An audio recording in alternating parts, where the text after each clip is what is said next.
바람난 아내에게 속죄하고 가정으로 돌아올 시간과 기회를 얼마나 더 줘야 할까? 내가 섣부른가? 내 인내심이 이것밖에 안 되는가? 한 번 더 기회를 줘야 하나? 이게 바람난 아내의 이혼 소송을 기각시킨 후 항소를 해왔을 때 제일 먼저 들었던 생각이에요. 몇 날 며칠을 곰곰이 생각해봤어요.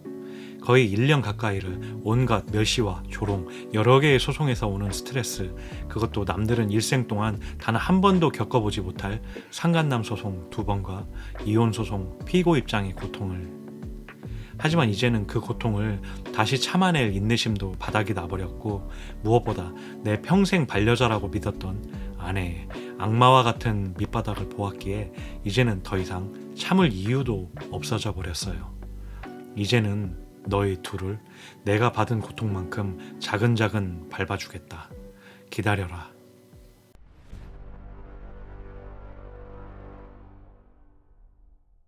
고민은 며칠 가지 않았어요. 상간놈 하는 짓거리 따위야 이제는 초월해버렸어요. 결과는 대법원심 아니라 그 이상 간다 해도 뻔한 결과가 예측됐기 때문에 그렇게 신경은 안 쓰이더라고요. 하지만 이혼 소송에서 조금 고민을 했습니다. 정말 바보 같지만 이혼 기각을 한 번 더 시켜야 하나 하는 생각이었죠. 이혼 기각이야 저의 유책 사유가 없기 때문에 당연히 시킬 수 있는 입장이었지만, 언제 끝날지도 모르는 이혼 소송 항소 기간 동안 또다시 들어야 할 가정폭력범의 변태의 아동학대범으로 몰릴 미래를 생각하니 두려움이 앞섰어요. 그리고 무엇보다 한 번 더 기각을 시킨다고 해서 가정의 품으로 돌아올 것 같지 않았어요. 한 일주일 고민한 것 같아요. 마음의 정리를 하는 데까지 걸린 시간이요. 그리 길지 않은 시간을 고민 후 결심을 하고 바로 변호사님께 전화했어요. 변호사님, 상간소 대법원심은 상간놈이 취하할지 모르니까 바로 위임장 제출해 주세요. 그리고 이혼소송 항소심은 반소로 진행하겠습니다. 이제는 이혼하겠습니다. 그렇게 저는 상간놈과 아내와의 4번째, 5번째 소송을 지금까지 제 소송을 모두 이겨주신 변호사님께 위임했습니다. 이제 돌이킬 수 없게 되었어요. 상간놈이 변심해서 대법원심 취하를 한다 해도 제가 위임장을 제출했으니까 끝까지 가야 했고, 이혼 소송도 제가 반소를 제기함으로써 이제는 언제 이혼이 될지는 모르지만 양측 모두 이혼 입장이라서 이혼할 날만을 손꼽아 기다리게 되었어요. 또다시 시작된 2대1의 싸움. 언제나 그렇듯이 법정 시계는 느리게 흘러갑니다. 아무런 변화도 없이 1달, 2달이 흘러갔어요. 그렇게 2달이 넘어갈 때쯤 상간놈이 상고 이유서를 제출했어요. 이제는 그 상고 이유서 굳이 보지 않아도 무엇이 적혀 있을지 뻔했어요. 역시나 뻔하디 뻔한 파탄난 가정의 이야기만 들어준 것뿐 불륜한 적 없다였어요. 그리고 자존심을 굽혔는지 하나 더 썼더라고요. 어디 말도 안 되는 판례 첨부하며 상간소송에서 위자료 500만원, 700만원 나온 판례를 첨부한 것이 대법원까지 가서 제출한 유일한 증거였어요. 웃음도 안 나오더라고요. 겨우 이따위 허접한 증거 내려고 대법원까지 온 것이냐? 좀 멍청해 보이기도 하고 이제는 불쌍하다고나 할까? 이제 상간소송에서만큼은 초월한 제 자신의 모습이 보였어요. 그리고 저는 그 상고 이유서를 받고 아주 간단명료하게 준비서면을 제출했어요. 이미 사건을 원심에서 다 다투었으니 심리불속행 기각해달라라는 아주 간단한 서면만을 제출했어요. 그걸로 끝이었어요. 불필요하게 구구절절 증거를 첨부해가며 읍소할 필요도 없었어요. 저는 이미 상간소송에서도 이혼소송에서도 모두 승리한 칼자루를 쥔 사람이었기 때문이죠. 저는 당연하겠지만 그렇게 오랜 기간 저를 괴롭혀오던 상간소송에서 영원히 기록될 판결을 15개월 만에 받아냈습니다. 대법원심 판결, 주문, 상고를 기각한다. 상고 비용은 피고가 부담한다. 라는 판결을 받았습니다. 이로써 완전히 상간소가 끝났고 더 이상 상간놈의 개소리를 들을 필요도 없어졌습니다. 제가 드디어 상간놈을 완벽히 밟고 승리하였습니다. 상간놈은 이제 제가 칼춤 추는 일만 남았어요. 대법원심이 끝나면 항소기간 2주? 이런 것도 필요 없어요. 더 이상 상급 법원이 없기 때문에 판결 나면 그걸로 끝이었어요. 그래서 기다릴 필요도 없이 가차없이 또 상간놈 통장을 압류해버렸어요. 즐겼죠. 똥줄 타고 열받을 상간놈을 생각하면서요. 저는 압류를 한 번만 하지 않았어요.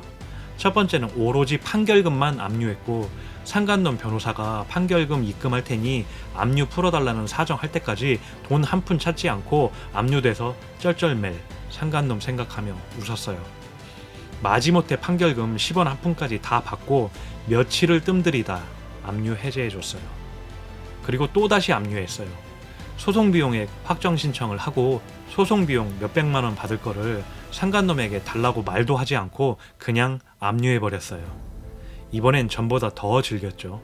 금액도 400만 원 정도로 작고 없어도 되는 돈이니 아예 입금한다 해도 모르는 척 안 받고 압류 해제 안 해줬어요. 버티고 버티다 마지못해 입금받고 며칠을 잠수 탔습니다. 여행 중이라 해제 못해준다, 컴퓨터가 고장나서 압류 해제 못해준다, 기다려라, 이렇게 소소하고 아주 치졸하게 상간놈 똥줄 타는 시간을 최대한 즐기고 압류 해제 해줬습니다. 이로써 저는 상간놈에게 받을 돈 10원 한 푼까지 다 받고 그 악연을 마침내 정리했습니다. 지금 와서 생각해보면 저는 상간소송 판결금과 소송비용, 지연이자까지 해서 받은 돈은 겨우 2천만 원 정도지만 대법원까지 소송을 질질 끌어가면서 상간놈이 쓴 돈은 어림잡아도 3,500만 원 이상은 쓴 것 같더라고요. 상간놈도 악마와 같은 여자 잘못 만나서 안 써도 될 돈을 쓴 꼴이 되었고, 그걸 생각하니 왠지 씁쓸하더라고요. 이혼 소송은 아무것도 진행된 것이 없는데 상간 소송이 완벽하게 끝나버렸어요. 그렇게 얼마를 더 기다린 후 반가운 이혼 소송 변론기일 소식이 들렸어요. 저는 내심 변론기일 한 번에 이혼 소송 끝날 것을 기대했었어요.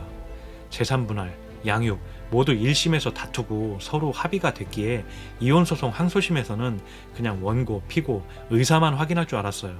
하지만 기대가 너무 컸나 봐요. 거의 5개월 만에 잡힌 이혼소송 변론기일에서 판사님은 야속하게도 가사조사 명령을 내리더라고요. 아니, 양육은 이미 아이 엄마가 포기했는데 굳이 가사조사를? 양육권은 이미 제가 가지기로 합의했다고 어필해봐도 판사님은 꿈쩍도 하지 않고 가사조사를 명령했어요. 또 무언가 경험해보지 못한 것을 해야 하다니. 변론기일 한 달 후 가사조사가 시작됐어요. 첫 번째 가사조사는 양측 모두 참석하는 면접조사기일이었어요. 제가 수많은 재판에 참석해봤어도 가사조사는 처음이라 정말 공부를 많이 하고 참석했어요. 가사조사는 변호사도 참석하지 못하고 오로지 당사자들만 참석하게 돼요. 그렇게 첫 번째 가사조사가 시작되는데 초반부터 매끄럽지 않았어요. 저는 가사조사 시간 30분 전에 도착해서 대기하고 있었는데 세상에 이런 중요한 날을 어떻게 착각할 수가 있지? 아내는 가사조사 법원을 1심 법원으로 착각하고 그곳에 가 있었고, 왜 안 오냐는 가사조사관의 전화를 받고서야 급하게 택시를 타고 항소심 법원으로 오고 있다는 한심하기 짝이 없는 소식을 전해 들었어요. 참 한심하다. 아니면 너에게 있어 이혼 따위는 간절하지 않은 것인가? 그저 너한테는 이런 소중한 시간이 장난인 거니? 짜증이 밀려오기 시작했어요. 누구는 시간이 남아 돌아서 정확하게 시간 맞춰서 도착한 걸까? 하는 생각에서요. 그렇게 우여곡절 끝에 예정된 가사조사 시간 2시간을 넘겨서 시작하게 되었어요. 밀폐된 좁은 사무실과 같은 공간에서 마치 경찰서에서 범죄자 신문받고 있는 듯한 모습으로 내 바로 앞에는 뒷면만 보이는 컴퓨터 모니터, 그 뒤로 어렴풋이 보이는 가사조사관, 그리고 코로나 시국이라 얇은 투명 칸막이가 서로를 분리시켜 놓고 있지만 내 바로 옆에 아내가 있는 것만으로도 숨이 턱턱 막혀 왔어요. 가사조사관의 처음 질문은 인적사항입니다. 그리고 본인이 맞냐는 의례적인 질문이었고, 가족사항과 결혼시기 등 아주 형식적인 질문들로 시작되었죠. 그리고 1년의 형식적인 질문 후 구체적인 질문을 하나씩 시작하더라고요. 가사조사관이 아내에게 먼저 물었어요. 이혼하는 경위가 무엇인가요? 이 말을 묻기를 마치 기다렸다는 뉘앙스였어요. 한 5초간 정적이 흐르더니 갑자기 흐느끼기 시작하더라고요. 한 3, 4분을 그렇게 흐느끼더니 자기는 결혼 내내 저한테 얻어맞았고 매일같이 18년 소리를 듣고 살았고 아이들도 매일같이 얻어맞았다, 그래서 살기 위해서 또 아이들을 위해서 이혼 신청을 한 거라고 마치 헐리우드 여배우처럼 연기를 하더라고요. 너무나도 가증스러웠어요. 그 문제는 이미 1심 법원에서 똑같이 이야기하고 인정받지 못했었으니까요. 무엇보다 그게 사실이 아니었으니까요. 도대체 너의 양심의 밑바닥은 어디까지인 거니? 더 이상 뚫고 내려갈 밑바닥이 있기는 한 거니? 갑자기 눈물을 보인 덕을 보았을까요? 가사조사관이 물도 챙겨주고 휴지도 챙겨주고 달래주기 바쁘더라고요. 그렇게 수습을 하고 저에게 물어봤어요. 아내 말이 사실이냐고 묻더라고요. 저는 옅은 숨을 한 번 쉬고 강직한 어조로 힘있게 대답했어요. 가사조사관님, 지금이 21세기입니다. 아내의 말대로라면 저는 여기 있을 게 아니라 이미 교도소에 있어야 할 사람입니다.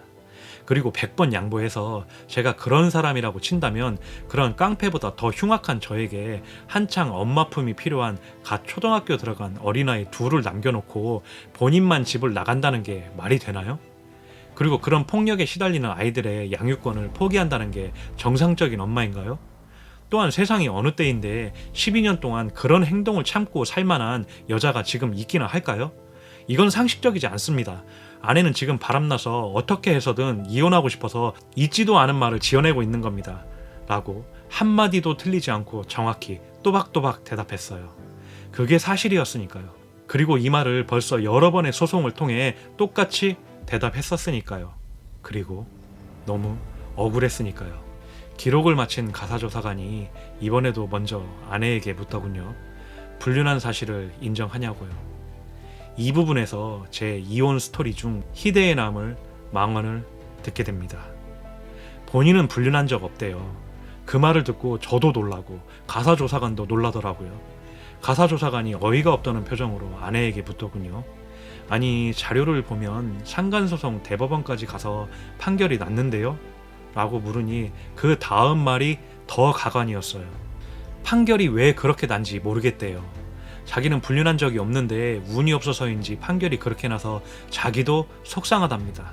그 상간자는 그냥 친구 사이일 뿐 그 이상도 이하도 아니랍니다. 가사조사관이 판결 내용에 보면 호텔에 상간자와 같이 입실했다고 나오는데 말씀이 일반적이지 않네요. 라고 하니까 그에 대한 대답은 자기는 그렇게 친구들이랑 같이 방 잡아서 술 먹고 하는 게 그냥 아무렇지도 않고 다른 친구들도 다 그렇게 한다고 하더군요. 너무나도 당연한 걸 물어보는 듯한 표정을 지금도 잊을 수가 없습니다. 불륜은 사람을 멍청이로 만드는 걸까요? 아니면 기억을 조작하는 새로운 능력이 생겨버리는 걸까요? 저런 답변이 본인한테 이득이 될 거라고 생각하고 말하는 걸까요? 아니면 실제로 그렇게 믿을 만큼 정신이 이상해진 걸까요?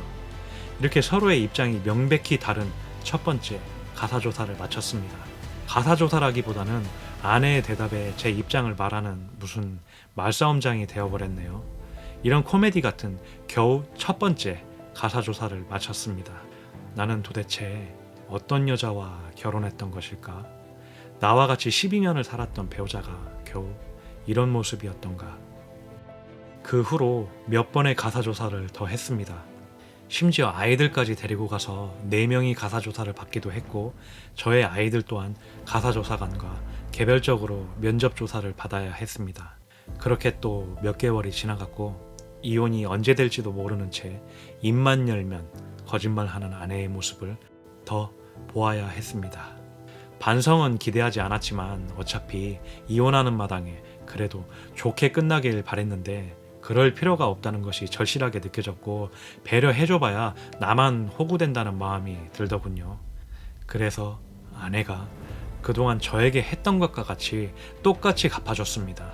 모든 금융사, 국민연금, 재산 내역을 사실조회 신청해서 집 나간 1년 반 동안 어디서 무엇을 하고 살았는지 다 알게 되었고 1년 반 동안 단 한 번도 주지 않았던 양육비 사전 처분 신청을 요청했어요. 너도 내가 당했던 것처럼 똑같은 상실감을 느껴봐라.